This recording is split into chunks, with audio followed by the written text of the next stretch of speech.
तो क्लासिफिकेशन के अंदर आप फर्स्ट पार्ट कर चुके हैं, classification of colloids on the basis of nature of disperse phase and dispersion medium. Disperse phase और डिस्पर्जन मीडियम के नेचर के बेस पे 8 टाइप के कॉलॉइडल सॉल्व या कॉलॉइड्स पढ़ चुके हैं हम। अब देखिए classification of colloid on the basis of interaction between disperse phase and dispersion medium. तो इसमें फर्स्ट टाइप है हमारा, फर्स्ट टाइप है लायोफिलिक कॉलॉइड्स।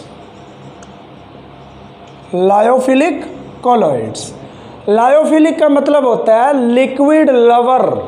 लायोफिलिक का मतलब लिख लीजिए, lyophilic means liquid lover. Clear है? लिक्विड लवर कह लो या लिक्विड लविंग कह लो। मीन्स ऐसे कॉलॉइड्स जो डायरेक्टली बन जाते हैं जब हम डिस्पर्ज फेज को डिस्पर्जन मीडियम में ऐड करते हैं, डायरेक्टली और जल्दी बन जाएंगे। जैसे some substances like starch, glucose या starch, gum, gelatin etcetera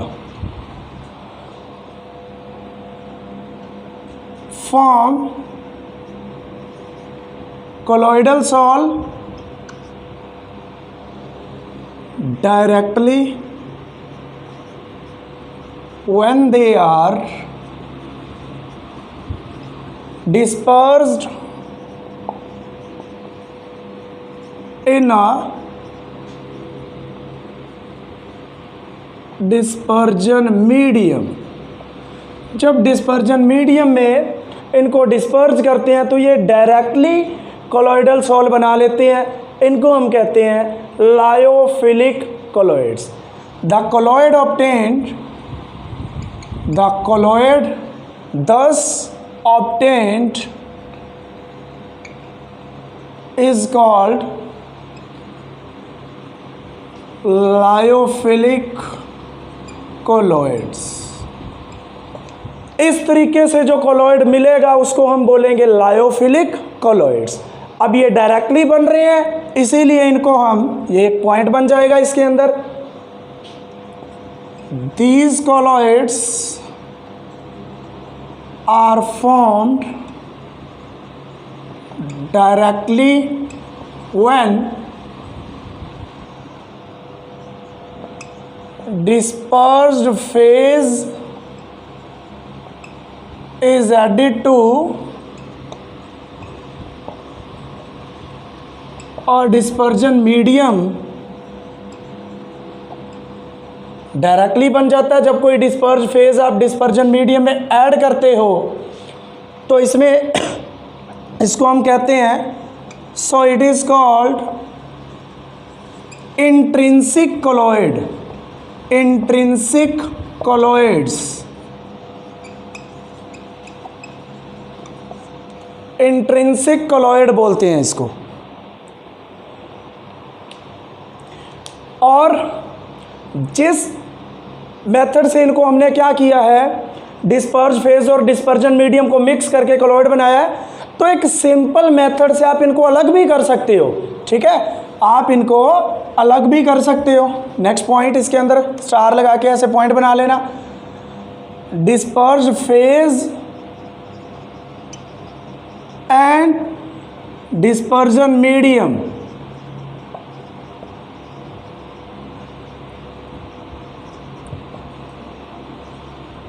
can be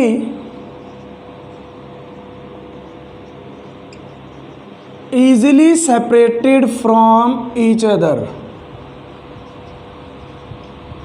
by simple method। Simple method से आप इनको अलग भी कर सकते हो, और बॉइलिंग हो सकता है, डिस्टिलेशन हो सकता है, उनसे आप इनको अलग अलग भी कर सकते हो। इसीलिए so these colloids are called reversible. या सीधा लिख लीजिए, these colloids are reversible in nature. ये रिवर्सिबल नेचर के होते हैं, इंट्रिंसिक होते हैं क्योंकि डायरेक्टली बनते हैं, कुछ एक्स्ट्रा नहीं ऐड करना पड़ता, सिर्फ डिस्पर्ज फेज और डिस्पर्जन मीडियम, कोई हमें एजेंट नहीं यूज़ करना पड़ता, रिएजेंट नहीं यूज़ करना पड़ता। इंट्रिंसिक मतलब प्योर, जिसमें सिर्फ और सिर्फ डिस्पर्ज फेज होगा और डिस्पर्जन मीडियम होगा। बनते कैसे हैं? आपने डायरेक्टली स्टार्च, गम या जिलेटिन को एक सूटेबल डिस्पर्जन मीडियम में डिसॉल्व किया और उनका जो पार्टिकल साइज़ है डिसॉल्व करने के बाद, डिस्पर्ज करने के बाद थोड़ी देर बाद किस रेंज में आ जाएगा? कोलॉइडल रेंज में। और कोलॉइडल रेंज क्या होती है बताओ मुझे? कोलॉइडल रेंज कितनी होती है? 1 नैनोमीटर से 1000 नैनोमीटर, इसके बीच आ जाएगा उसका पार्टिकल साइज, स्टार्च का, गम का, जिलेटिन का। क्लियर है? इसके बीच में आ जाएगा थोड़ी देर में, जब किसी सूटेबल डिस्पर्जन मीडियम में ऐड करोगे तो तब हम बोलेंगे कि वो कौन सा सोल बना है? लायोफिलिक। क्योंकि जो आपने लिक्विड लिया, जो डिस्पर्जन मीडियम लिया, उसको ये क्या है? उसके लिए ये लविंग है, वो लिक्विड इसको पसंद है, तभी तो जल्दी जल्दी उसके अंदर डिसॉल्व होकर इसने अपना पार्टिकल साइज कितना कर लिया? 1 नैनोमीटर से 1000 नैनोमीटर, कोलॉइडल रेंज में आ गया और कोलॉइडल सोल डायरेक्टली बना लिया। कोई रिएजेंट की ज़रूरत नहीं है इसमें, इसीलिए इसको इंट्रिंसिक कहते हैं। जैसे डिसॉल्व हुआ वैसे ही आप सेपरेट भी कर सकते हो, इसीलिए इसको किस नेचर का कहते हैं अपन? रिवर्सिबल नेचर का। कर लो भाई जल्दी। सेकंड टाइप देखिए, लायोफोबिक कोलॉइड्स। लायोफोबिक मीन्स वो लिक्विड हेटिंग। एक बात और बताऊं, अगर ये लिक्विड स्पेशली वाटर ले लिया जाए, ये लिक्विड है क्या? पहली बात डिस्पर्जन मीडियम। क्या है? डिस्पर्जन है मीडियम। और अगर डिस्पर्जन मीडियम फिक्स कर दिया जाए वाटर, उस टाइम ये लायो की जगह एक वर्ड आएगा हाइड्रो, हाइड्रोफिलिक एंड हाइड्रोफोबिक। फिर ये क्या बन जाएगा? हाइड्रोफोबिक।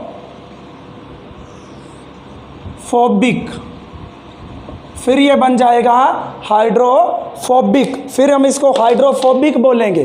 क्लियर है? हाइड्रोफोबिक बोलेंगे इसको फिर हम, अगर डिस्पर्जन मीडियम वाटर फिक्स हो जाता है तो ये लिक्विड हेटिंग है। मतलब जब आप किसी सर्टेन सब्सटेंस जो डिस्पर्ज फेज है उसको आप डिस्पर्ज करते हो, ऐड करते हो डिस्पर्जन मीडियम में, तो डायरेक्टली वो कोलॉइडल सोल नहीं बनाएगा। डायरेक्टली नहीं बनाएगा तो फिर कैसे बनाएगा? कोई सूटेबल रिएजेंट ऐड करना पड़ेगा फिर आपको। क्लियर है? आगे चल के पढ़ेंगे, हमारे सिलेबस में है पेप्टाइजिंग एजेंट कोगुलेशन के अंदर। ठीक है? तो डायरेक्टली नहीं बनते, इनके लिए स्पेशल मेथड्स हैं। ये डायरेक्टली अपना कोलॉइडल सॉल्यूशन नहीं बनाते, इनडायरेक्टली बनाते हैं, कुछ सूटेबल रिएजेंट ऐड करने पड़ते हैं। तो इसका मतलब ये प्योर तो नहीं है, एक्सट्रिंसिक है। क्या है? एक्सट्रिंसिक। और एक बार अगर ये बन गए तो आप वापस डिस्पर्ज फेज और डिस्पर्जन मीडियम को अलग नहीं कर सकते। तो ये किस नेचर के हैं? इर्रिवर्सिबल। लिख लीजिए, some metals and their sulphides. Metal और उनके सल्फाइड, जैसे मान लीजिए मैं जिंक की बात कर रहा हूं तो जिंक एंड ZnS, कॉपर की बात कर रहा हूं कॉपर एंड Cu2S। ठीक? Some metals and their sulphides when dispersed in a dispersion medium, they do not form colloidal soul directly वो नहीं बनाते कोलॉइडल सोल। ठीक है?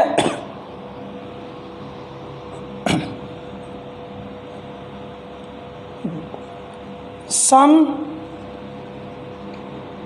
suitable reagents should be added the colloid formed by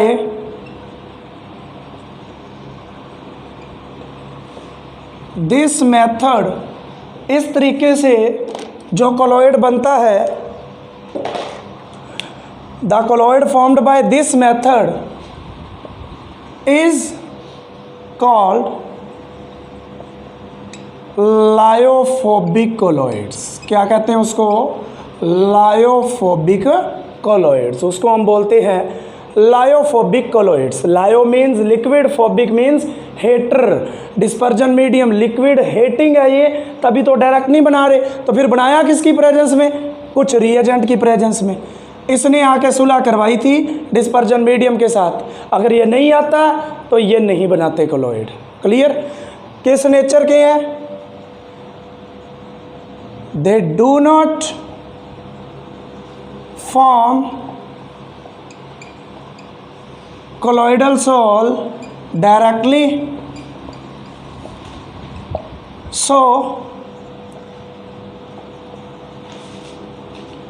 the colloids are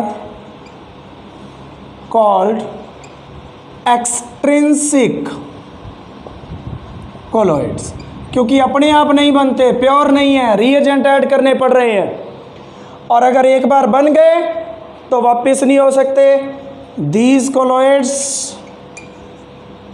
are irreversible in nature, irreversible in nature, irreversible हैं ये। Disperse phase और dispersion medium को एक बार बनने के बाद आप अलग अलग नहीं कर सकते। लिख लेना, disperse phase and dispersion medium of lyophobic colloids can not be separated easily. क्या लिखना आपने? Disperse phase and dispersion medium of lyophobic colloids can not be separated easily. आप उनको सेपरेट नहीं कर सकते। एक बार अगर वो बन गए तो बनी बड़ी मुश्किल से रहे हैं तो सेपरेट ईजिली आप उनको नहीं कर पाओगे। देखिए next question, difference between lyophobic and lyophilic colloids, मतलब lyophilic and lyophobic colloid। First property हमारी ईज ऑफ प्रिपरेशन, कौन आसानी से बनता है, साथ साथ लिखते जाइए। लायोफिलिक colloids जो है वो क्या होते हैं? आसानी से प्रिपेयर हो जाते हैं। These are easily prepared by adding dispersed phase into dispersion medium. और ये डायरेक्टली नहीं बनते। These are not prepared directly, some suitable reagents are needed। Stability, आसानी से बन रही है, स्टेबल भी है। Second point, these are stable and do not precipitate. आप इनके प्रेसिपिटेट नहीं बना सकते आसानी से। प्रेसिपिटेट और कोगुलेट ईजिली, हमारे सिलेबस में है प्रेसिपिटेशन और कोगुलेशन, आपको डिटेल में करवाऊंगा मैं ये। सेकंड, ये आसानी से प्रेसिपिटेट और कोगुलेट हो जाते हैं। दीज आर ईजिली प्रेसिपिटेटेड और कोगुलेटेड। हाइड्रेशन, वाटर लविंग है, लिक्विड लविंग है, हाइड्रेशन बहुत ज़्यादा होगी। Extent of hydration is maximum और इसमें एक्सटेंट ऑफ हाइड्रेशन क्या है? Extent of hydration is minimum, क्योंकि ये लिक्विड हेटिंग है, लिक्विड हेटिंग है।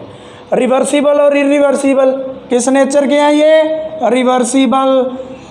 आप डिस्पर्ज फेज और डिस्पर्जन मीडियम को आसानी से अलग कर सकते हो, और ये इरिवर्सिबल नेचर के हैं, irreversible. Next, nature of substance. कौन से सब्सटेंस लायोफिलिक कॉलॉइड बनाते हैं? These colloids are formed by starch, gum, gelatin, etc. और इनकी बात करें तो ये इनको कौन बनाते हैं? Metal and their sulphides. These colloids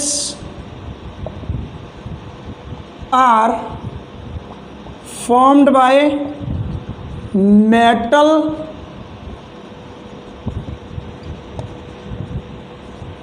and their sulfides। Metal और उनके सल्फाइड मिलके बनाते हैं इसको। नेक्स्ट प्रॉपर्टी की अगर हम बात करें तो नेक्स्ट प्रॉपर्टी हम लिख लेते हैं surface, sixth, surface tension. Surface पे लगने वाली फोर्स, नेट इनवर्ड पुल। तो देखिए सरफेस टेंशन, और लास्ट हम लिख लेते हैं viscosity.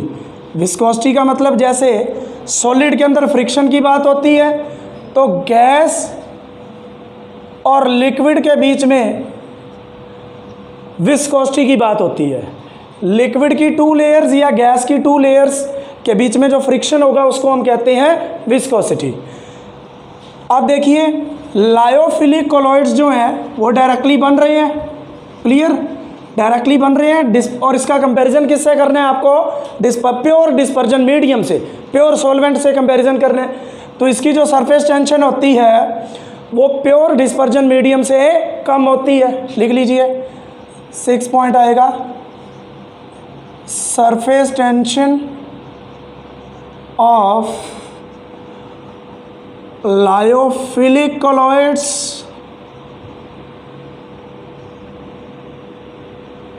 is lower than pure dispersion medium, क्योंकि प्योर डिस्पर्जन मीडियम में सिर्फ लिक्विड के मॉलिक्यूल्स हैं, और जब ये बन जाता है तो इसमें फिर इसमें डिस्पर्ज फेज भी आ जाता है। अगर प्योर लिक्विड होगा तो वो ज़्यादा खींचेगा ऊपर से मॉलिक्यूल्स को, लेकिन अगर पहले से ही ऑलरेडी डिस्पर्ज फेज इसके अंदर तो प्रेजेंट ही है, तो वो बाहर से और डिस्पर्ज फेज के मॉलिक्यूल को थोड़ा कम खींचेगा, क्योंकि सरफेस टेंशन होता है नेट इनवर्ड पुल लगना। और इसमें क्या होगा, ये आसानी से बन ही नहीं रहा, तो इसमें क्या होगा, सरफेस टेंशन ग्रेटर होती है। लिख लीजिए, surface tension of lyophobic colloids is greater than pure dispersion medium। Pure dispersion medium से सरफेस टेंशन इनकी ज़्यादा होती है। बात करें विस्कोसिटी की, गाढ़े की, तो देखिए प्योर डिस्पर्जन मीडियम में डिस्पर्ज में फेज अच्छे से घुल जाता है, अच्छे से डिजोल्व हो जाता है, डिस्पर्ज हो जाता है, क्लियर है, इजीली बन जाता है। तो विस्कोसिटी मतलब गाढ़ा, तो लिक्विड तो गाढ़ा ही बनेगा। तो ये क्या होगा, 7th, lyophilic colloids are more viscous than pure dispersion medium। और ये डायरेक्टली घुलते ही नहीं है भाई, डिजॉल्व ही नहीं होते, डिस्पर्ज ही नहीं होते, तो इनकी विस्कोसिटी प्योर से ऑलमोस्ट। और इसके अंदर एक बात और है, आप ग्रेटर की बजाय ऑलमोस्ट सेम लिखना, ऑलमोस्ट सेम, कोई ज़्यादा इनमें फ़र्क ही नहीं होता। Surface tension of lyophobic colloid is almost same as pure dispersion medium, almost same होती है और विस्कोसिटी भी इसकी ऑलमोस्ट सेम रहेगी। जैसा प्योर डिस्पर्जन मीडियम था उसके अंदर थोड़ा बहुत तो ये डिज़ोल्व होता है, वो भी अपने आप नहीं होता, कोई रिएजेंट ले आके डिज़ोल्व करवाना पड़ता है। तो इसमें भी क्या होगा, viscosity of lyophobic colloids is almost same as that of pure dispersion medium। तो ये थे 7 point of difference between lyophilic colloid and lyophobic colloid. First हमने बात करी कि ये कितनी आसानी से बनते हैं, ये इजीली प्रिपेयर होते हैं और ये इजीली प्रिपेयर नहीं होते। सेकंड पॉइंट बोलिए, सेकंड पॉइंट बोलिए, स्टेबिलिटी। ये क्या था, बनने के बाद स्टेबल है, अच्छे से डिसॉल्व हो जाता है, इसके अंदर डिस्पर्स फेज और डिस्पर्जन मीडियम अच्छे से मिक्स होते हैं, स्टेबल है, इजीली प्रेसिपिटेट आप इसको नहीं कर सकते, इसके पीपीटी आसानी से नहीं बना सकते आप, लेकिन इसके यार आप आसानी से इसको कोगुलेट कर सकते हो, प्रेसिपिटेट बना सकते हो। Third, hydration. इसके अंदर ये वाटर लविंग है, लिक्विड लविंग है, हाइड्रेशन का अमाउंट बहुत ज़्यादा होगा और इसमें मिनिमम होगा। फोर्थ हमने किसकी बात करी थी, फोर्थ पॉइंट बताओ मुझे, रिवर्सिबल और इरिवर्सिबल। ये रिवर्सिबल होते हैं और ये इरिवर्सिबल होते हैं। फिफ्थ, नेचर ऑफ सब्सटेंस, कौन से सब्सटेंस बनाएंगे, इसको कौन बनाता है, स्टार्च, जिलेटिन, गम, इसको कौन बनाता है, metal and their sulphides. Six आपके सामने सरफेस टेंशन है। इस कोलॉइड की अपने प्योर डिस्पर्जन मीडियम से सरफेस टेंशन कम होती है बट विस्कोसिटी ज़्यादा होती है और इसमें दोनों चीज़ें ऑलमोस्ट क्या होती हैं, सेम होती है। आपने यहाँ ग्रेटर नहीं लिखना, स्लाइटली ग्रेटर है भी तो हम उसको ऑलमोस्ट सेम ही बोलेंगे। थर्ड क्लासिफिकेशन देखिए, based on type of particle of disperse phase. इसमें आप फर्स्ट पार्ट बना लीजिए, multi molecular colloids, multi molecular colloids.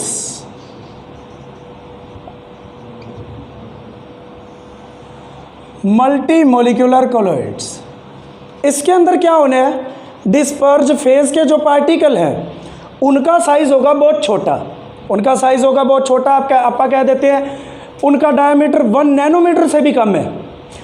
तो जैसे ही इनको डिस्पर्जन मीडियम के अंदर डिस्पर्ज करोगे, ऐड करोगे, घोलोगे, डिसॉल्व करोगे, डालोगे इनको, तो क्या होगा, ये छोटे छोटे पार्टिकल इकट्ठे होते जाएंगे और एक पार्टिकल बना देंगे, एक मॉलिक्यूल बना देंगे जिसका साइज कोलॉइडल रेंज में होगा। कोलॉइडल रेंज होती है 1 नैनोमीटर से लेके 1000 nanometre.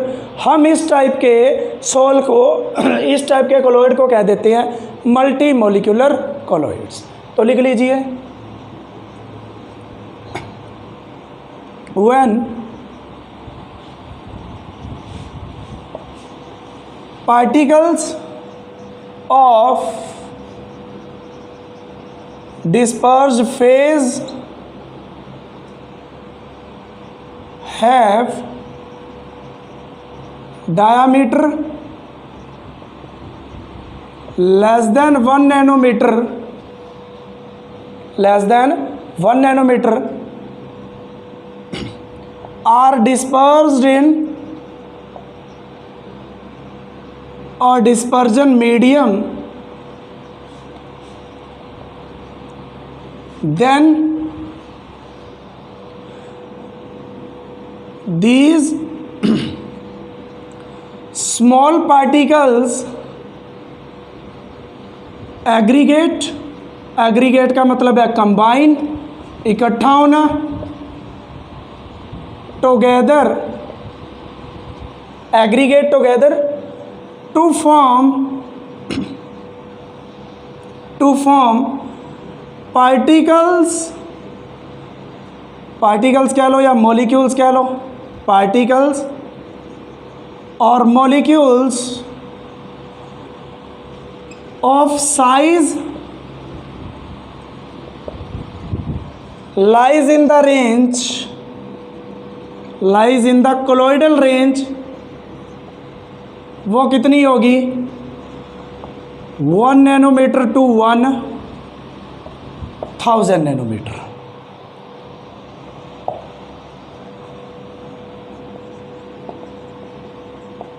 This type of colloid is called multi molecular colloid.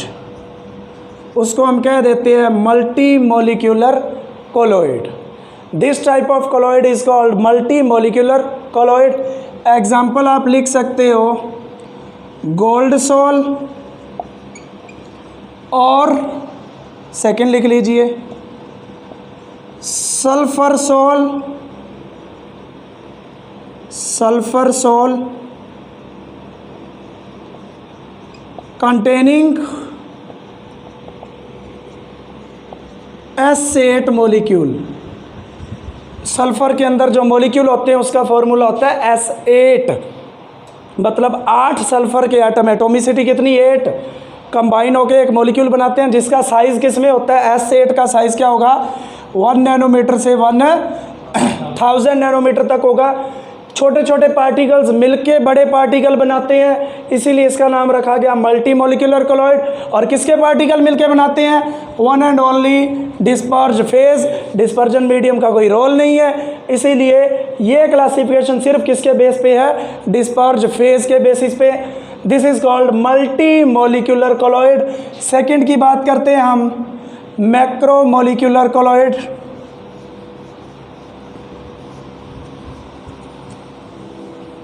Second की बात करते हैं मैक्रो मोलिकुलर कोलॉइड्स। अब क्या होगा, ऐसे सब्सटेंस जिनका पार्टिकल साइज कोलॉइडल रेंज से बहुत ज़्यादा है, पहले ही बहुत ज़्यादा है, जैसे ही उनको डिस्पर्जन मीडियम में आप ऐड करते हो उनका पार्टिकल साइज धीरे धीरे करके आसानी से रिड्यूस होता है, क्लियर, और वो सीधा डायरेक्टली डिसॉल्व होते हैं। और ये पीछे हम पढ़ चुके हैं कौन डिस्पर्जन मीडियम में डायरेक्टली डिसॉल्व होते हैं, स्टार्च, गम, जेलेटिन, नेचुरल रबड़, ये सब आसानी से डिसॉल्व होते हैं। इनका पार्टिकल साइज जब ये प्योर फॉर्म में पड़े हैं डिस्पर्ज फेज में बहुत ज़्यादा है, जैसे ही एक सूटेबल डिस्पर्जन मीडियम में आप ऐड करते हो इनका पार्टिकल साइज रिड्यूस हो जाता है और किस रेंज में लाई करता है, कोलॉइडल रेंज में। बड़े से छोटा बना है हम कहेंगे मैक्रो मोलिकुलर कोलॉइड्स। तो देखिए particles of certain substances like starch, gelatin, gum, natural rubber, ये तो सारे नेचुरल है, और आप पॉलीथीन भी लिख सकते हो पॉलीमर्स में, etcetera. Have large size when, next line है, these particles are dispersed into a suitable solvent, solvent नहीं, यहाँ सॉल्वेंट की बात नहीं कर रही, डिस्पर्जन मीडियम की, होता वही है बट यहाँ वर्ड सरफेस केमिस्ट्री में आता है dispersion medium. into a suitable dispersion medium, then their size reduces, कम हो जाता है, and lies between colloidal range, colloidal range में आ जाता है वो कितनी होती है 1 nanometre to 1000 nanometre, between colloidal range, colloidal range में लाई कर जाता है। नेक्स्ट लाइन है, दिस टाइप ऑफ कोलॉइड